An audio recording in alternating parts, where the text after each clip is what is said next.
আজ ঢাকায় বিদেশি কূটনীতিকদের উদ্দেশ্যে দেওয়া বক্তৃতায় ডক্টর মোহাম্মদ ইউনূস বলেন, অন্তর্বর্তী সরকার একটি নিরপেক্ষ, সুষ্ঠু ও অংশগ্রহণমূলক নির্বাচন করবে।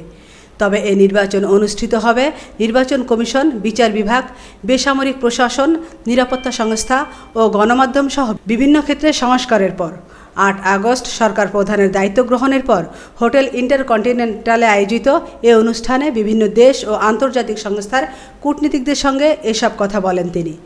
সাবেক প্রধানমন্ত্রী শেখ হাসিনার নেতৃত্বে আওয়ামী লীগের শাসনের বর্ণনা দিয়ে ডক্টর ইউনূস বলেন, শেখ হাসিনা পালিয়েছেন। তার স্বৈরশাসনে দেশের প্রতিটি প্রতিষ্ঠান ধ্বংস হয়েছে, বিচার বিভাগ ভেঙে পড়েছে, গণতান্ত্রিক সকল অধিকার নিষ্পেষিত হয়েছে, তরুণদের কয়েকটি প্রজন্ম ভোটাধিকার চর্চা ছাড়াই বড় হয়েছে, রাজনৈতিক পৃষ্ঠপোষকতায় ব্যাংকগুলো লুট হয়েছে, ক্ষমতার অপব্যবহার করে রাষ্ট্রের ভাণ্ডার লুট করা হয়েছে। বাংলাদেশ একটি ক্রান্তিকাল অতিক্রম করছে। দেশে বিভিন্ন ক্ষেত্রে গভীর সংস্কার করা দরকার।